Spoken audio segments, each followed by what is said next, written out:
בנימין נתניהו וחברי ממשלת ישראל, בזמן שאתם יושבים ועושים ארוחות חג עם המשפחות שלכם, תחשבו עלינו, החטופים שעדיין כאן בגיהנום, מתחת לאדמה, בלי... अस्सलाम वालेकुम सामीन 17 शव्वाल मुकर्रम और 27 अप्रैल है।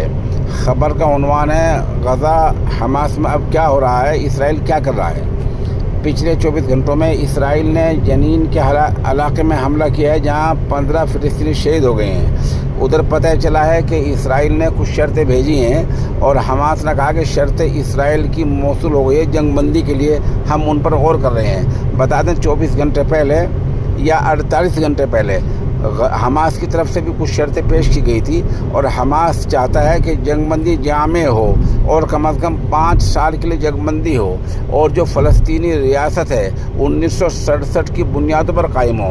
अलबत्ता हमास रहनुमा ने आज एक नई बात कही है, वो ये है कि अगर मुस्तकिल जंगबंदी होती है तो हमास कोई भी तजवीज़ मानने के लिए तैयार है, लेकिन जंगबंदी मुकम्मल होनी चाहिए। ये 2-4 दिन की, 2-4 हफ्ते की ये बात सही नहीं है। और हमास ने ये भी कहा कि हम जो बीच में जो सालिस हैं, मुक़त्तर हैं, मिस्र है, हम उनसे सबसे राब्ते में हैं और उनकी तजावीज़ पर गौर कर रहे हैं। उधर एक ख़बर आई थी कि कतर से हमास रहनुमाओं का दफ्तर ख़त्म हो सकता है। अगर ऐसा होता है तो बहरहाल अगला दफ्तर जो होगा उनका ईरान में होगा।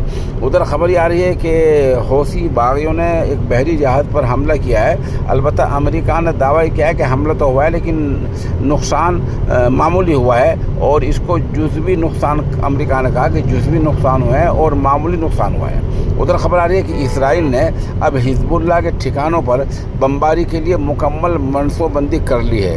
बहरहाल तरह तरह की ख़बरें आ रही हैं गज़ा और हमास के ताल्लुक़ से। जैसे कुछ ख़बरें आई थी वो हमने आपके सामने पेश कर दी हैं। आप हमारे साथ बने रहें, जैसे ख़बर अपडेट होती रहेगी हम इंशाल्लाह आपको उससे मुत्तला करते रहेंगे। ये वीडियो आपने देखी है, ये उस यरगुमाली के जो यहूदी है और ये हमास के अब फ़िलहाल कब्ज़े में है और ये अपनी ज़ुबान में ये कह रहा है कि इसराइल वज़ीर आदम नेतन्याहू को जंग बंद कर देनी चाहिए और वो हमें भी नुकसान पहुंचा रहे हैं, मुल्क को भी नुकसान पहुंचा रहे हैं और मुल्क की जो इक़्तिसादियात उसको ख़त्म कर रहे हैं। ऐसी अपील इस वीडियो में की गई है।